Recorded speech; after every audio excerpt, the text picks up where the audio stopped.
I'm honored today to have Seth Porges with me. He's the co-author of the fascinating book, The Polyvagal World. And this book is written in collaboration with his father, Stephen Porges, who was the creator of the polyvagal theory. And it delves into this fascinating realm. And what it is the book is a revolutionary approach to understanding human behavior and emotion through the lens of our nervous system. So Seth's unique perspective combined with his father's expertise offers readers an insightful exploration of how our physiological states influence our interactions with the world around us. So I'm excited to discuss the key concepts of this book, how it bridges the gap between science and everyday experience, and the profound implications it has for our understanding of mental health and well-being. Seth, I'm really excited to be talking to you, but I'm also feel deeply honored. I think that the work that your father has done and that you have done is extraordinary and fascinating. And I'm going to admit, only a few months ago, I did not know what the polyvagal theory was. And now I've become a little bit of a geek around it. So I've got with me your wonderful book that I've read, Our Polyvagal World, How Safety and Trauma Change Us, by your father, Stephen Porges, and yourself. Seth, my first question to you is, trauma has become a word that we're using a lot all of a sudden. Why do you believe that trauma has become the defining health threat of the 21st century? Well, first off, Monique, it's really great to be here. Really pleased to be here. I mean, trauma is everywhere these days. I mean, we all know it. You're just recognizing that. I think a lot of it has to do with the pandemic. Honestly, I think for the first time, a lot of people were highly isolated, and a lot of what the polyvagal theory talks about is how social behavior and socializing with people and being around other people is crucial to how our body buffers itself and heals itself from almost anything, but trauma being one of those things. And for the first time, I think a lot of people were highly isolated for extended periods of time, and they really felt the effects of trauma and how trauma changes the body and how trauma truly is physiological. Trauma results in these very deep and oftentimes complicated, oftentimes people mysterious changes in how their bodies, their senses, their organs operate because we didn't have that natural buffer of social behavior to lean on. Right, got it. So tell me what the polyvagal theory is. Well, I know what it is, but explain it to people who have no idea what this complicated kind of Sure. terminology is all about, because you have such a beautiful way of explaining it. Yeah, the goal of this book, which I wrote with my dad, who created polyvagal theory, was basically to serve as a work of translation, to find a way to explain just that, what is polyvagal theory and how does it apply to us in ways that was understandable to folks like you and myself, right? And there had been a lot of books written about polyvagal theory, including several by my dad that were incredibly academic, incredibly clinical, very difficult to read if we're going to be honest about it. And our goal was to do something different. And so in the very beginning of the book, I think on the very first page, we summarize polyvagal theory in one sentence. And throwing away all the science of it, what polyvagal theory is this idea that how safe we feel, not how safe we actually are, but how safe we feel is crucial to both our mental and physical health and happiness, as well as the way we navigate and experience the world. Safety itself, perceived safety, how safety our bodies feel, is this filter through which almost everything in our body, down to how our organs function and how our senses operate, runs through. Oh, it's a beautiful explanation. Seth, will you explain the traffic light system? Mm-hmm. Because I think Yeah. it's a really great way of understanding it. Yeah, so polyvagal theory is, in a slightly more academic sense, is a model for the autonomic nervous system. And we've all heard that term before, but it's amazing. I think most people don't really understand what that means. But the autonomic nervous system is actually really simple. The word autonomic basically means automatic. So it's all the functions in our body we don't consciously control. Our heart beats without us consciously pushing a button or thinking about it beating. It just happens, right? And the vast majority of bodily functions operate this way. Our sweat glands, our liver, everything just kind of goes on autopilot. But that autopilot changes depending on how safe we feel. We've all heard of this concept of fight or flight. When we feel threatened, our body operates in one way. When we feel safe, our body operates another way. That is sort of the top level gist of how the autonomic nervous system operates. It operates differently based on how safe or threatened we feel. And so what we set out to do is kind of create a metaphor, basically, a symbol, a way of understanding this that was very simple.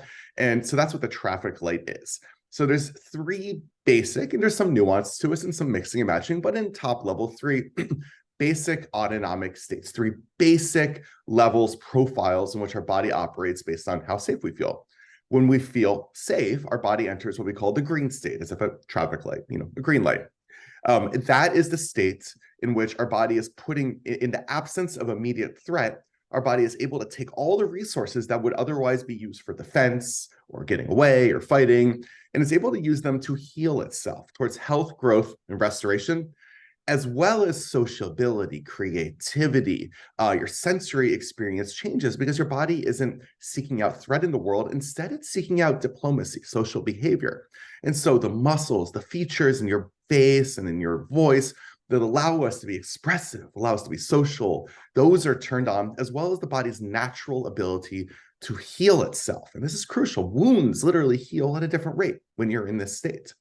Now, if you feel threatened, you enter what we call the yellow state. This is the sympathetic nervous system, the fight or flight state. Because your body detects threat, your body is putting a lot of resources towards immediate escape or fighting, whatever it might be. And this is incredibly resource intensive. And in doing so, it deprives your body of the resources of putting resources towards systems that are there for health, growth, and restoration, because right now, immediate survival is the priority, right? And then the third state is what we identified, we call the red state. This is the dorsal vagal state. This is what happens when our bodies aren't just feeling threatened, but feeling like life threatened. And this is a very ancient response found in the oldest vertebrates. And this is the shutdown response, dissociation. And it's very important to understand that this response exists, because a lot of people kind of go through the world not really understanding that to shut down or dissociate, or even to faint or pass out, is a natural and even common response to severe duress. And that changes the narratives we have about things like assault, where we might say, oh, was there a sign of a struggle, as a measure for determining whether somebody was assaulted, or the narratives we ourselves attach to our own experiences. And this response is very, very, very ancient. Again, it goes back to not even reptiles, pre-reptiles, before reptiles, our earliest vertebrates, who their primary way of dealing with defense was to freeze and shut down and to basically play dead. And that's what that is there. And so depending on how safe you feel, your body will enter different states, or kind of pull features from different states in sort of an autonomic cocktail, we call it. And in doing so, basically every function in your body changes, as well as the way you experience the world on a sensory and an emotional level as well. Ah, it's beautiful. And it's such a great explanation. So now I want to understand, what do you think trauma is, and how does trauma relate to this traffic light system? Yeah, trauma is a loaded word. And I think, you ask 5 people, they might give 5 slightly different explanations about what it is. But to me, trauma is what happens when you experience threat or duress or traumatic instance, if you will, and your body's goalposts for feeling safe shift, is what I say. And so to experience trauma is to then walk through the world, and then things that may have not made you feel under threat now are perceived as threat. And in doing so, your body changes. So a lot of the bodily shifts that occur with trauma, like changes in hearing, a huge number of people coming back from war of auditory processing issues, changes in digestion, irritable bowel syndrome, and other digestion issues are extremely common with people with trauma histories. All of these shifts there are really, once you kind of look at them from a polyvagal lens, the natural response of a body stuck in the physiological, the autonomic states of threat. So a lot of the physical changes that occur from trauma can be interpreted as a body that is sort of stuck in a state of threat. And this is really important because these systems of defense, what we call the yellow and the red system, there's nothing innately bad about them from a moral perspective. They exist to keep us alive. There's nothing unhealthy innately about them. The problem is when our bodies effectively get stuck in them, because to get stuck in them is to de-resource the systems of your body that allow it to heal, grow, and restore itself. And what trauma does often is it causes people to basically be stuck in these states of defense.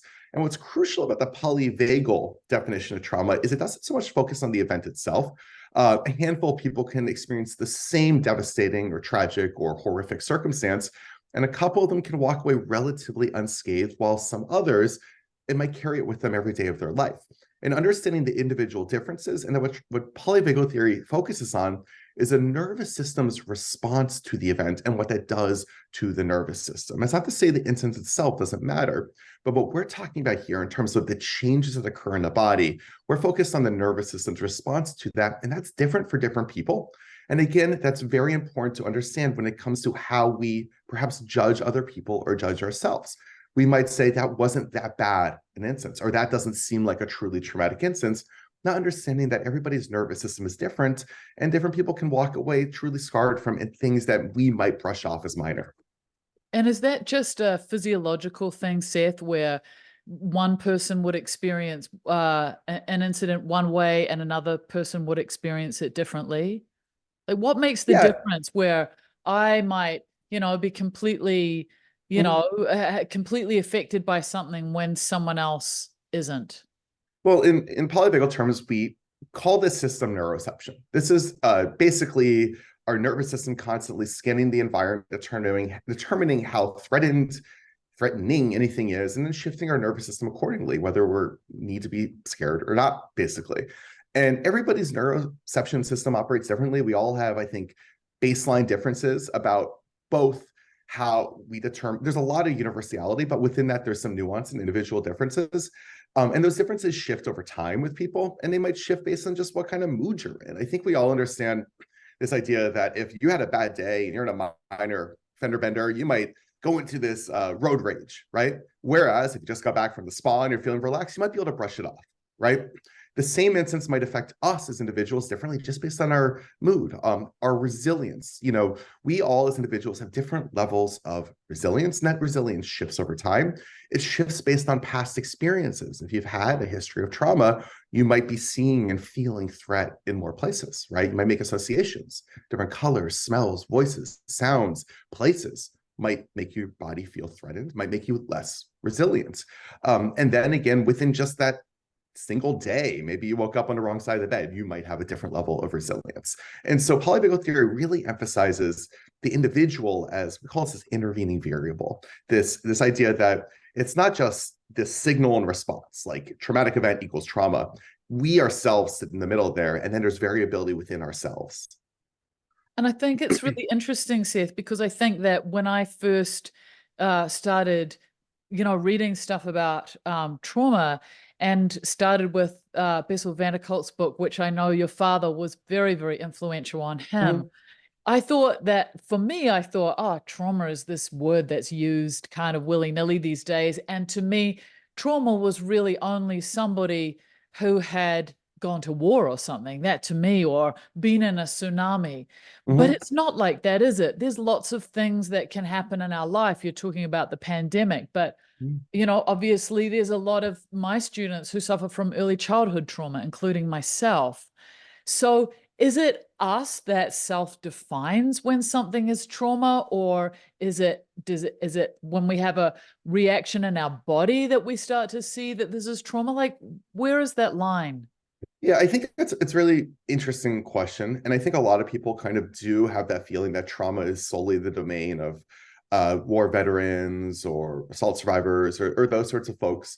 And not to diminish their experiences, but I think we as people, if we take that very narrow point of view, we end up being very dismissive of our own body and our own feelings and our own experiences in a way that's not healthy. I think people might view it as taboo to say that they are suffering from trauma. I mean, remember in The Sopranos, like the idea of Tony seeking therapy would have been a death sentence if his mob friends found out about it, because it would have been a sign of weakness, right? And so like trauma can come from almost anywhere. Again, we all have different levels of resilience, and going to war may not affect somebody in a serious way, but getting bullied at school might have a devastating impact on somebody. Dealing with an abusive boss, endless traffic, work stress, feelings of whatever it is, these things can accumulate. They can accumulate. And what's key is that we are really resilient creatures in general. Our bodies are really good at buffering against this. We just need the opportunity to heal. And a lot of us in this world we're in now are constantly bombarded with feelings of threat and non-safety because maybe we're on social media a lot. Maybe we just have very overwhelming work and family lives, whatever it is. We may not have that little bit of time to relax and tune off and restore our bodies that buffers us against the stresses of the world and prevents them from becoming traumatic. And I think right now, because we live in this world, in this society in which we're all expected to be everything to everybody and do everything all the time, and meanwhile, we are being bombarded with these signals of threat, just because that's what the world is these days, right? It's kind of hard not to feel traumatized a little bit, is the truth. We all kind of need a break, and our bodies are really good at being resilient and healing themselves if they're given that break. They're given that ability to enter what we call homeostasis, the state of health, growth, and restoration that buffers us from the stresses of the world and prevents those stresses from overwhelming us. Yes, very good. And I was thinking about, what you said in your book about trauma is often approached purely as a psychiatric issue. But it's really interesting the things that I read about, the physiological issues that people have when they're suffering from trauma. I mean, you mentioned one earlier that was really interesting about not maybe being able to hear clearly. I know for myself, childhood hyperactivity was, something that is a sign that I was suffering from trauma, and also hypervigilance. What are the sort of physiological symptoms that people show, and how trauma affects our bodies on such a deep physiological level? Well, a lot of these physiological changes, these shifts or symptoms are truly understood as the symptoms, the signs of a nervous system stuck into a state of threat, right? That's anxiety, that alertness, it's really all that is. And kind of being always in there is extremely unhealthy because our bodies need the opportunity to heal, grow, and restore. And, trauma, of course, is psychological. It is psychiatric. It's just also physiological. It's all of these things.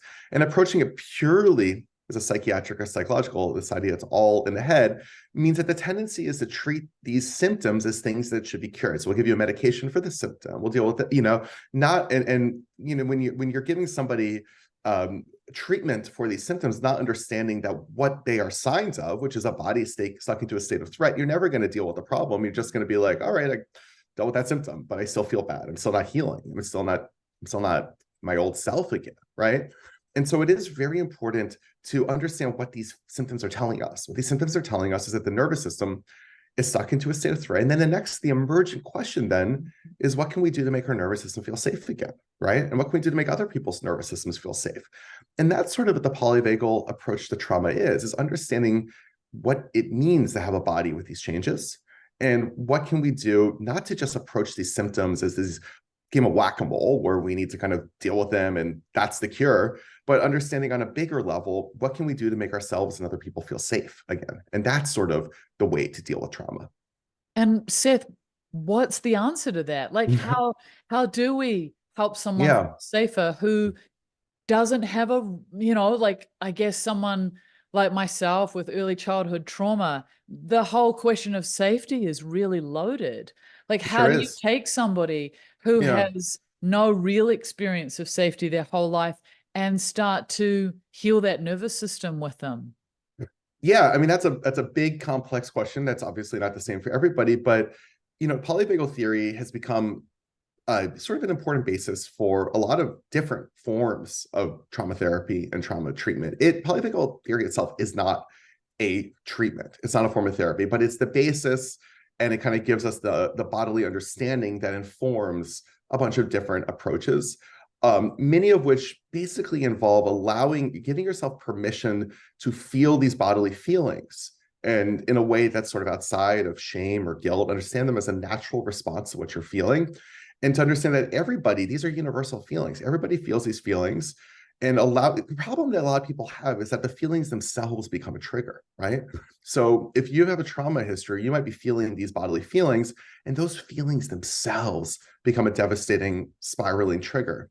And a lot of it is about giving yourself permission to feel these feelings in a safe context so they themselves don't kind of cause this autonomic cascade.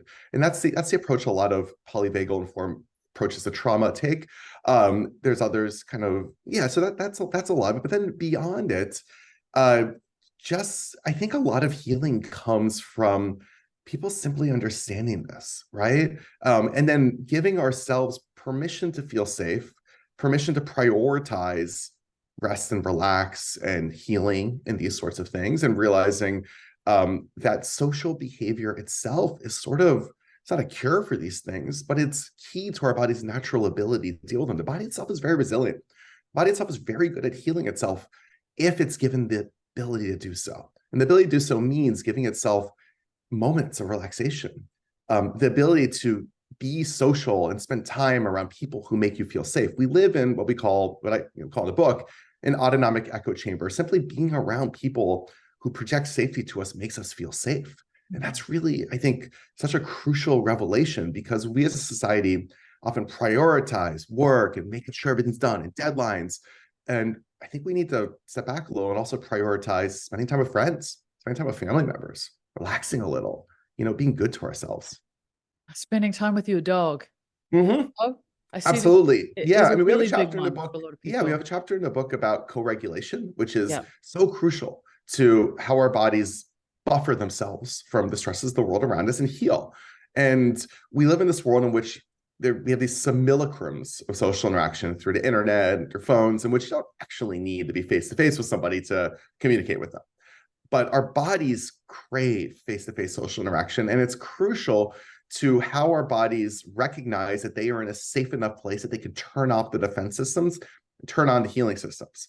And so just understanding, it's like, wait a second, I should be spending time with friends. I should be spending time with family members. That will make us feel better. And I think that little thing there, that is such a powerful, I think, revelation for many people. Absolutely. And one of the things I've been doing, Seth, is to, this idea of the green zones is really fascinating to me at the moment. And keeping I'm literally keeping a green zone diary at the moment. Who are the people that I feel I'm in the green zone with? What are the places? What are the activities that put me into that green zone? And it's everything from being with my dog and certain friends to being out on Fridays playing tennis, And Yeah. And Yeah. it's really good to start to bring consciousness to that, because in the past, I wouldn't have thought about it that way. And also to sometimes think of who are the people I really love in my life, but maybe they might trigger me a little bit. Doesn't mean that I don't see them, but it just means that I might be a little bit more cautious about the sort of conversations I have with them. Or understanding that the role in their life may, you can love somebody, they can stress you out, of course, and understanding that the role that that person plays in your life may not be one of calming and soothing, and making sure you make room to find that elsewhere, Yeah. And you mentioned dogs, and we know, I think a lot of people, for various reasons, no fault of their own, may have a hard time seeking co-regulation from other people, and that's understandable, and that's okay. But we as humans are really good at co-regulating with other mammals as it happens. Dogs, horses, that's what equine therapy is all about. And, a lot of people, cuddle with their dogs, sleep with their dogs, all these sorts of things. And it's a soothing, incredibly soothing to our nervous system to kind of be with a furry friend sometimes. Yeah. It was interesting the other week. All my students know my dog Scamp because he comes everywhere with me. And, he had a little bit of a skin issue, so he wasn't sleeping on the bed with me. And I had 2 weeks of really bad sleep, and I didn't know what was going on until he's only little and fluffy, until I brought him back onto the bed. And from that night, I was completely sleeping like a baby again. I went, There it oh, is. the Yeah, dog. you probably feel your heart just slow down instantly when you hold your dog close. And honestly, the key word here is co-regulation. Your dog is probably seeking out from you as well. There's a reason your dog is probably instinctively cuddling up against you, instinctively going to bed, with you. You are offering this, you're not using your dog in a selfish way. You are likewise giving calming and nervous system calming feelings to your pet as well. And that's what key here, the co-regulation. We as humans evolved to both project safety to others and to receive it from them. And the polyvagal theory, a lot of it, what it's about is this idea that when we are safe, we project safety to others and they project it to us, and it bounces back and forth. It bounces back and forth. And finding ways to do that in a world that increasingly feels almost optimized to make us feel threatened. If you look at how social media works. It's driven by algorithms that are hyper-focused on just how much we're staring at our screen, how engaged we are. And as it happens, things that make us feel threatened and outraged and scared and fearful, well, they get us to stare at our screen more. This is what doom scrolling is, right?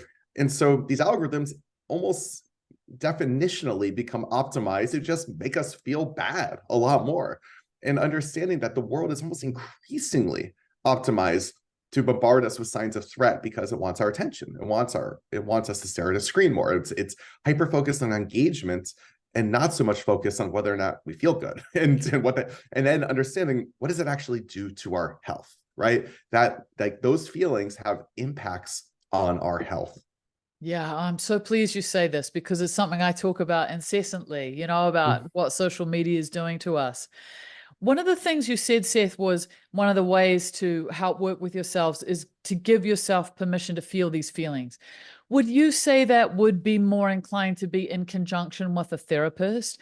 Because I know that, you know, in our world, one of the greatest difficulties is actually feeling the feelings. People are afraid of these feelings. And if there is experiences or trauma sitting in there, the fear of actually looking at those feelings or feeling them could be incredibly terrifying for a lot of Absolutely. people.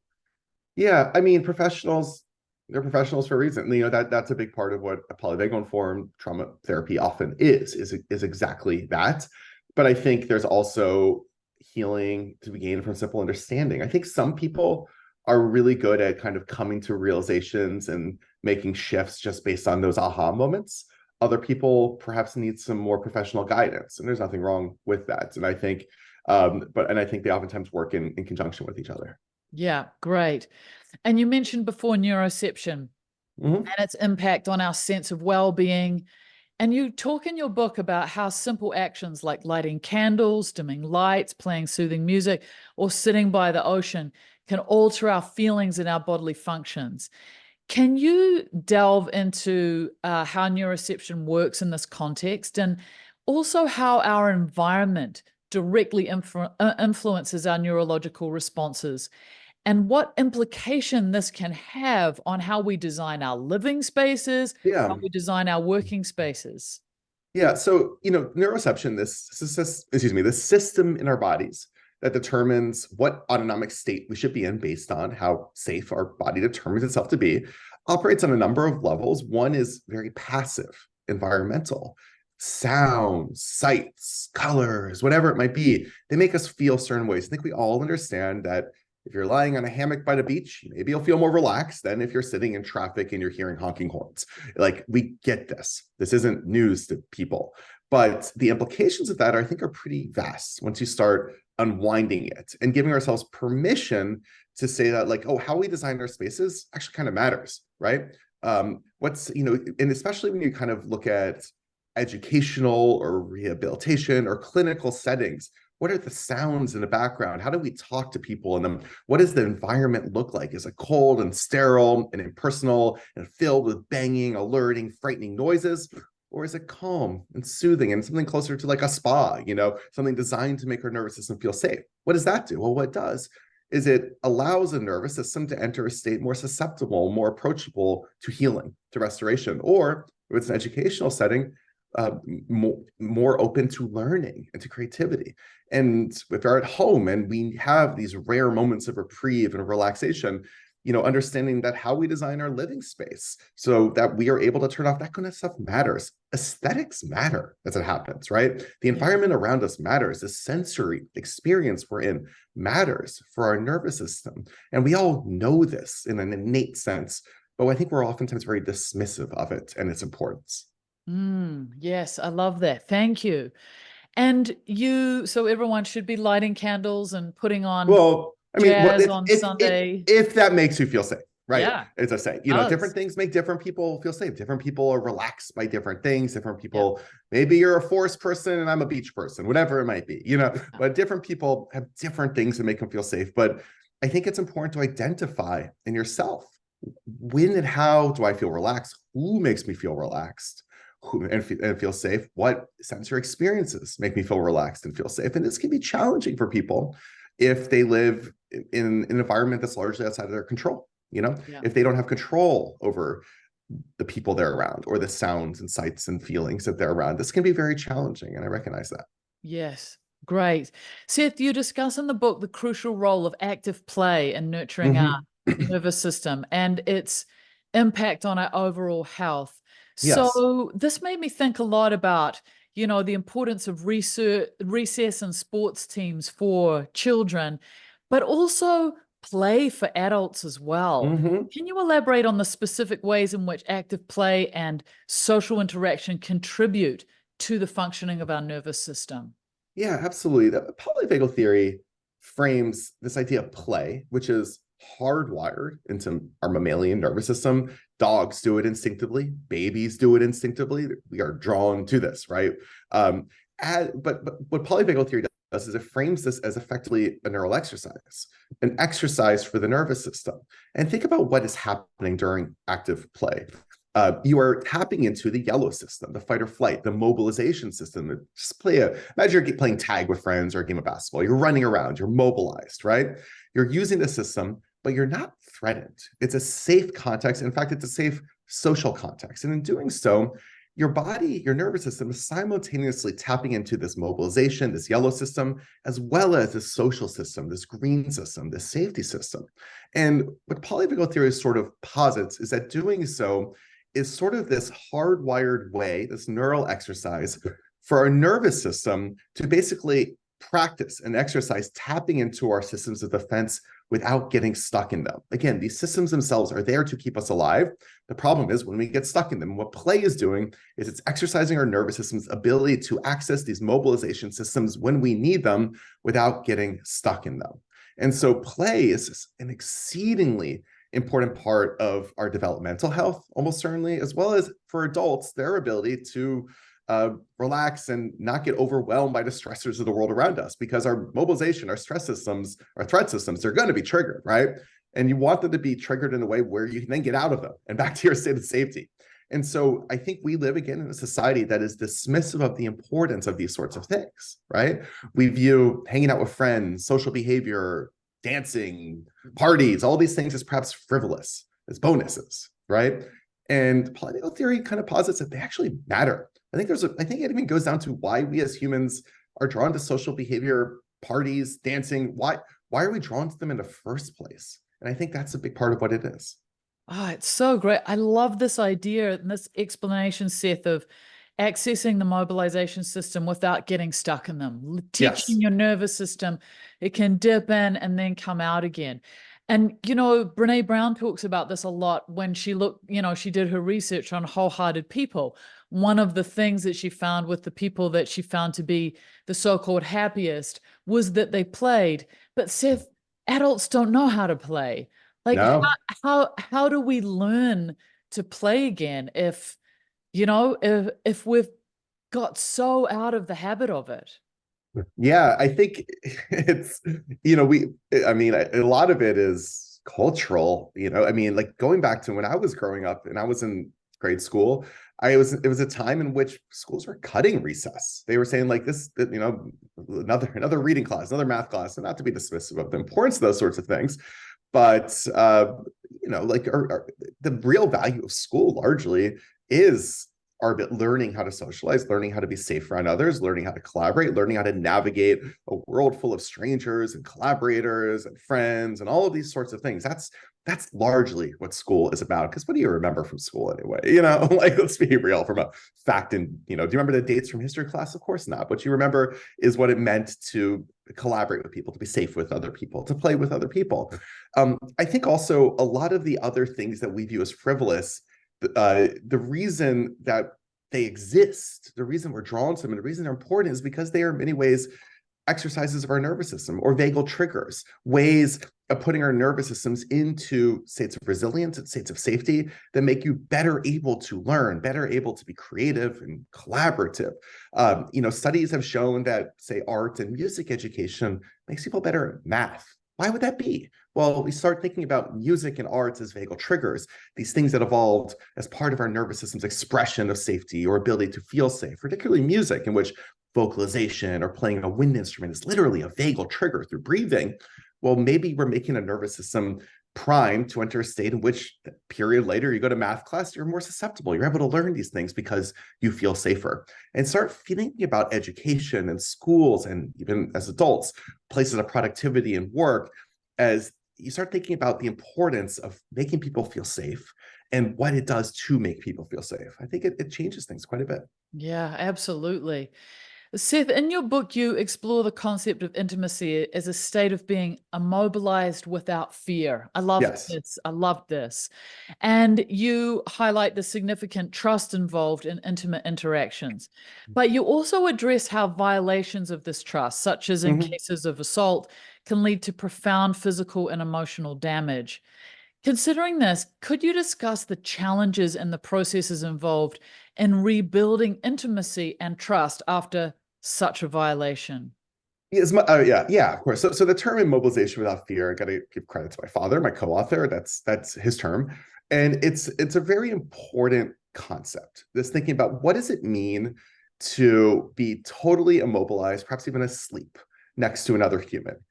You are basically trusting that they will not hurt you. You are trusting that they will not kill you, and this is your nervous system in doing so, giving itself permission to shut off its defenses to a profound degree, and in doing so, put its resources towards health, growth, and restoration. This is really important to the body's ability to restore and to heal itself.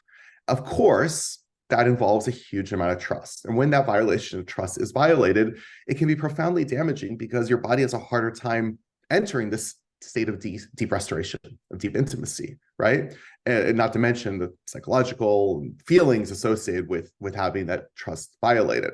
And I think this is a big problem that you see with people with trauma histories. I actually shouldn't even use the word problem. A big effect you see for people with trauma histories is that they have a hard time fully restoring and healing themselves because they're less able to enter states of immobilization of fear, of trust, of intimacy, right? It's a cliche of movie therapists to say somebody has intimacy issues, but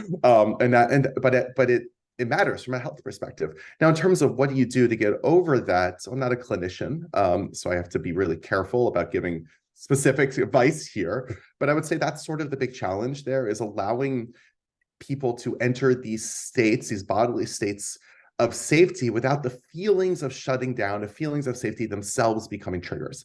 And that is a big problem, again, a big challenge that a lot of people with trauma histories have, is the feeling themselves becomes a trigger. The feeling of perhaps being immobilized, of being held down, of being alone with somebody. All of these things can become bodily triggers. And that becomes then the challenge for the clinician, for the therapist, is how do you slowly perhaps allow somebody to feel these feelings again in a way that doesn't become overwhelming. And that becomes a big part of the therapeutic process. And I guess also without getting stuck in them, like you said, will we Yes. practice with play? How do we go into whatever's happened and enable ourselves to get out of it again? Yes, Um, exactly. And understanding that all these bodily feelings are universal, they're common, you know, and when you feel this way, the stress, the overwhelming, whatever it is, it's giving yourself permission to feel in a way that's kind of neutral, where you recognize this is my body doing its best to keep me alive. It may not feel pleasant right now, but I can get through this. yeah, gotcha. Seth, you talk about something really interesting. You highlight the strong correlation between a history of trauma or abuse and the likelihood of substance misuse or addiction, Mhm. suggesting that addiction seldom occurs without trauma. And you Yes. also refer to the polyvagal theory to explain why substances like opiates and stimulants may be used as coping mechanisms to regulate psychological states in those with trauma. Can you elaborate on how an understanding of the polyvagal therapy Yes. can inform more effective approaches to treating addiction, and Yes. explain how And those two work together? yeah, so first, one thing, it's not psychological state, autonomic bodily state is the key thing here. And so when our bodies feel dysregulated, when we feel stuck into a state of threat or shutdown or dissociation or whatever it might be, uh, when you feel dysregulated, your body will do anything it can to feel regulated. It becomes this primal priority, right? You'll do anything you can to feel, if not good, normal, better, right? Whatever it is.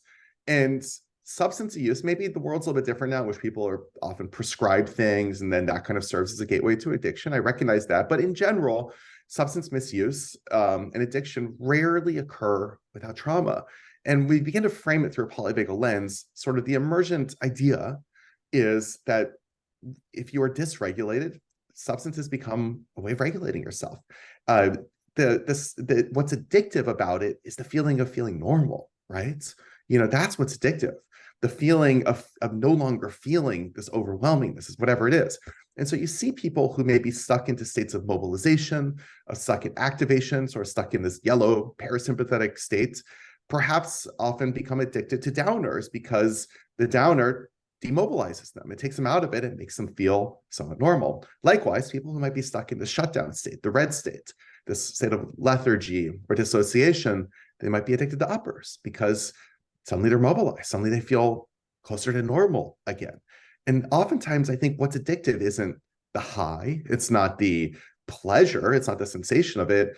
It's the feeling of feeling like yourself, feeling normal again. And I think that's really important for how we approach addiction, whether we pathologize it or criminalize it, or, or the moral lens we cast on it. And understanding what addiction often might be is the response of a nervous system doing its darndest to cope, doing its darndest to regulate itself. And it's such a revolutionary thought, Seth, because we're so, as a society, so completely judgmental of people with addiction, as we look at them as being weak, with that lens of the nervous system being either depressed or overactivated. All of a sudden, addiction makes a lot of sense. Yeah. And understanding how different drugs work and be like, oh, there's a reason maybe that person's addicted to that class of drug or whatever it might be. Yes. Because that person feels often stuck in a state of dissociation, lethargy, shutdown. To be mobilized is to feel normal, it's to feel alive, it's to feel like the self you may miss. And that's what is addictive. And also, I guess that correlates with, as a society that is probably traumatized at the moment, and all of the addictions we have, with social media and, there's endless food, just endless things that people are addicted to. Again, to understand those from this idea of a desire to regulate the nervous system could be incredibly helpful for people. Not just a desire, a need to regulate the nervous system, a need. It is to when you dysregulated, often that primal need to regulate yourself is the body's number one priority. And we view ourselves, I think, we have this narrative as smart, intelligent creatures who are able to think our way out of things or to use willpower. And polyvagal theory emphasizes the primacy of the body often, and how we are in many ways body first organisms. And a lot of our feelings and indeed our cognition are tip of the iceberg, a reflection of bodily feelings that kind of permeate through our body and cause us to feel things and to oftentimes think things and to need things in a way that simple cognition and thinking ourselves out of becomes impossible. Like addiction is not a rational or logical act. If we could cognitively think our way out of it, nobody would be addicted to anything. But our bodies have these overwhelming needs often that mere, willpower oftentimes doesn't hold a candle up to. Yeah. So fascinating. Seth, I've got one last question for you that has come from one of my students who works in a school in the UK helping, at-risk students. And she said to me, in a school environment, how can we assist students who seem immobilized by trauma triggers, helping them reconnect with their supporters and their tasks at hand? What strategies can be employed to help those inclined to fawn or appease in understanding and managing their reactions? Sure. So we have a chapter in our book about sort of polyvagal theory in the world of education. The question you asked is actually complex, multi-layered, and again, not a clinician. So giving specific, how do you deal with this patient advice, I will just stay away from. But you use the words fawn and appease, and I just want to kind of clarify there, because fawning and appeasement are kind of words that are coming into fashion these days, a lot of it on social media. The polyvagal theory kind of frames them as, again, as sort of a unique autonomic cocktail, right? Things that pulls from different, use the color-coded green, yellow, red systems in ways that are designed to basically, it's our nervous system trying to keep us alive. Oftentimes those words kind of come, those terms are used in describing people who are in incredibly abusive or controlling or maybe even kidnapping environments. So education system, oftentimes you're dealing with people who might be sort of stuck in a state of shutdown or dissociation or threat or mobilization. And mobilization can be a huge problem in schools because if your job is to sit down and shut up and listen to a lecture and you're hypermobilized, good luck learning, right? And I think what the polyvagal theory emphasizes is that perhaps the most important thing in an education standpoint is finding ways to make people feel safe and thus more open and susceptible to their body healing themselves, also them to learn and be creative. And I think we come from this education tradition that, again, emphasizes rote memorization or getting all these facts or lectures, whatever it is. I think what polyvagal theory forces us to say is actually maybe group collaboration settings, and that's very our way of this. Play, recess, arts, music, all of these things that make us feel safe are sort of what we should be emphasizing. And there are challenges with this when you're dealing with education systems that have certain requirements or testings or whatever it might be. It can be very difficult to do things in these sorts of ways when the demands are very specific and regimented. And so so there may not be ways around that oftentimes, but I think our understanding of it kind of might inform how we approach education in the future. And then beyond that, understanding the way the environment itself, the physical environment, impacts our neuroception. Is there a lot of traffic and sounds and loud noises and whatever it might be that can trigger the nervous system and kind of lock it into a state of threat in a way that might make it harder to learn? Then thinking about things like malnourishment, not having lunch or breakfast, being malnourished will make the nervous system feel threatened, right? We've all met a hungry dog before, right? They're way more aggressive than, perhaps food aggressive than ones who aren't, right? And we humans are the same way. And so if people are malnourished, not able to eat, their bodies are going to be stuck into a state of threat. And they're not going to have a good time learning, right? Understanding all these different ways in which our nervous system responds to the world around us and to other people, and just finding ways to be gentler, nicer, make people feel safer, I think is really important. That's beautiful. Seth, I'm so grateful that you've taken this time to talk to me. And I just really encourage people to buy your book, Our Polyvagal World. I found it fascinating, couldn't put it down, and I learned so much from it. And thank you for everything that you're doing to help people like me with trauma to find our way through the world in a much more easy way. So thank you. Well, it's been great to chat with you. Thank you very much. I hope that you found that as helpful as I did. I think that this book, Our Polyvagal World, is absolutely fascinating, and I really encourage you to buy it. There's a link down below where you can click on it, then you can get all the information about Seth and his father and their work. So I hope that this has been helpful. I know it was for me.